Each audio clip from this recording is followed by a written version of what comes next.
Yang pasti kalau turun kita akan tolak itu. Karena nggak mungkin kebutuhan terkait dengan kebutuhan hidup itu akan turun. Kalau yang pasti kalau turun kita tolak, tidak naik saja kita tolak, apalagi turun. Di faktanya itu banyak pekerja-pekerja yang tidak disertakan dalam bidang ketenagakerjaan dan gajinya masih di bawah upah 5 juta. Makanya ini kami mohon pemerintah mendorong agar bantuan itu juga termasuk pekerja-pekerja yang tidak terdaftar di BPJS Ketenagakerjaan, sehingga ada rasa keadilan di masyarakat.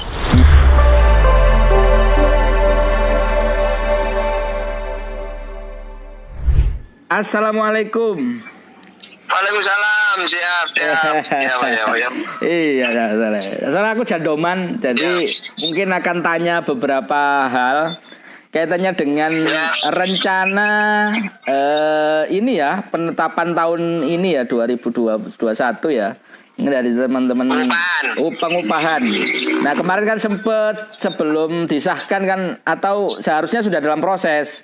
Nah, sejauh ini seperti apa? Kemarin saya ngutip juga dari teman-teman pusat, katanya juga mengkritisi kalau misalnya nanti ada alasan COVID yang kemudian UMP-nya malah turun dari tahun yang lalu. Gimana ini? Kemudian melihat ini, terus prosesnya kayak apa yang sudah didengar, Mas Soleh? Ya, kalau kami dari Serikat Pekerja tetap berprinsip bahwasannya kebutuhan hidup manusia itu semakin lama juga semakin tinggi. Jadi kami menyikapinya, misalnya tetap UMP dan UMK itu tetap ada kenaikan, tetap naik. Karena kan kebutuhan tinggi, apalagi sekarang di dalam musim COVID-19 ini, ya itu kan kebutuhan selain kebutuhan hidup layak lainnya kan harus ada tambahan kebutuhan.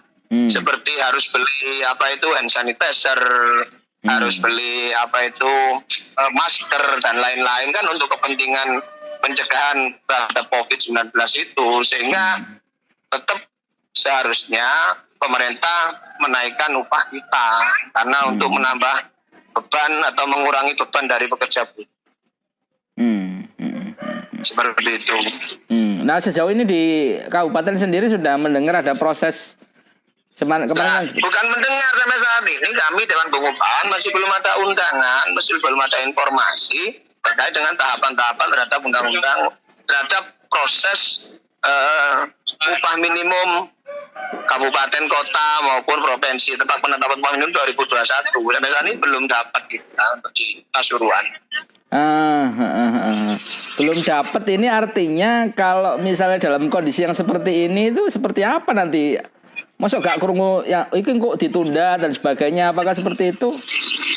Ya, kita mungkin kalau sampai pada beberapa hari ini tidak ada respon, tidak ada proses itu, kami akan berdiskusi kembali dengan Kementerian Serikat Pekerja apa yang harus kita lakukan. Apa kita bisa menanyakan kembali atau kita melakukan gerakan-gerakan lain sehingga nanti pemerintah Jawa Timur ini segera menerbitkan SE terkait dengan proses UPMK ke depan. Kemudian di Kabupaten Pasuruan juga segera ada proses-proses. Karena di luar daerah Jawa Timur ini nampaknya informasinya sudah mulai ada pembahasan terkait dengan persiapan untuk penentuan UMK tahun 2021. Sehingga kami juga menanyakan itu, kenapa di Jawa Timur, khususnya di Pasuruan sampai saat ini kok belum ada tahapan ke sana. Mungkin hari ini atau sampai besok coba saya akan terus menanyakan ini kepada pihak pemerintah Kabupaten Pasuruan, apakah surat edaran itu sudah ada dari gubernur atau belum, karena kami masih belum pernah diundang oleh kabupaten. Waktu itu pernah kami tanyakan, katanya masih belum ada surat edaran dari gubernur terkait proses penetapan upah tahun 2021. Nah, memang wacananya sepertinya memang saya melihat di beberapa media, mungkin ini memang agak ramai juga ini dari teman-teman juga kaitannya dengan kemungkinan memang bisa jadi, karena kan biasanya naik kan, biasanya per tahun naik, kadang juga kayaknya turun begitu, kayaknya di proses itu bisa jadi turun karena alasan-alasan seperti itu perusahaan.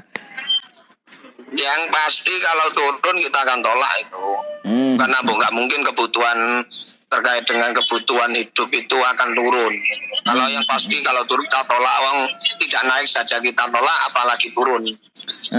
Nah, ini juga berkaitan juga dengan bantuan. Tadi saya sempat ngomong juga yang berkaitan langsung, kan pekerja kemarin sudah terdaftar di BPJS Ketenagakerjaan, secara otomatis yang bergaji di bawah 5 itu kan mendapatkan bantuan. Tapi kayaknya tidak secara merata, Pak Soleh. Apakah Pak Soleh melihat ini? Maksudnya tidak merata, ada yang belum dapat, ada yang ketunda, ada yang keselip dan sebagainya. Apakah melihat juga?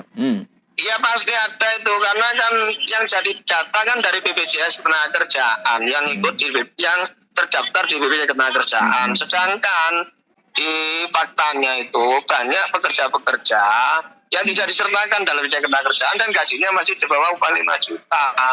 Makanya ini kami mohon pemerintah mendorong agar bantuan itu juga termasuk pekerja-pekerja yang tidak terdaftar di BPJS Ketenagakerjaan, sehingga ada rasa keadilan di masyarakat. Seperti itu. Bahkan ini juga ada Pak Soleh yang sudah BPJS Ketenagakerjaan, tapi justru masih sampai detik ini teman-temannya udah dapat misalnya dari satu perusahaan, tapi yang lain belum dapat, bahkan dia juga tidak tahu kejelasannya. Ini kenapa? Apakah BPJS Ketenagakerjaan dengan Dinas Ketenagakerjaan ini apakah ada ketidaksinkronan data atau apa kira-kira Pak Soleh biasanya itu?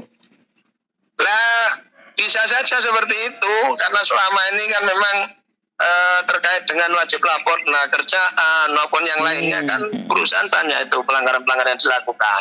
Ada kewajiban lapor tapi tidak ada kewajiban lapor. Kan seperti itu, sehingga data itu kayaknya antara Disnaker dengan BPJS Ketenagakerjaan itu tidak ada kesamaan, karena memang tidak ada transparanannya. Maka saya berharap Disnaker juga bisa melakukan pemantauan, BPJS juga tidak hanya sekedar menerima iuran, tapi juga melakukan proses-proses lebih lanjut sehingga transparansi terkait dengan jumlah kepesertaan di dalam satu perusahaan itu dapat kita pantau bersama. Karena beberapa hal yang diketahui hanya BPJS sepertinya belum. Ya saya dapatnya ini kok dari ini, jadi nggak muncul gitu pelaporan gitu ya. Lah ya itu BPJS itu ya jangan hanya kemudian 5 iuran pasrah saja.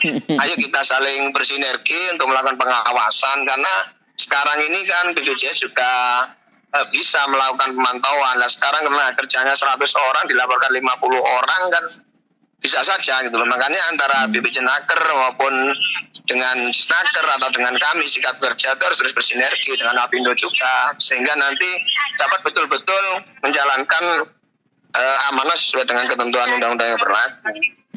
Seperti itu Pak Egi ya. Siap. Mohon maaf itu sementara karena saya ini jadi mau ada agenda sidang ini. Siap. Dilanjut Pak Soleh, terima kasih. Oke, selamat pagi. Waktunya yuk.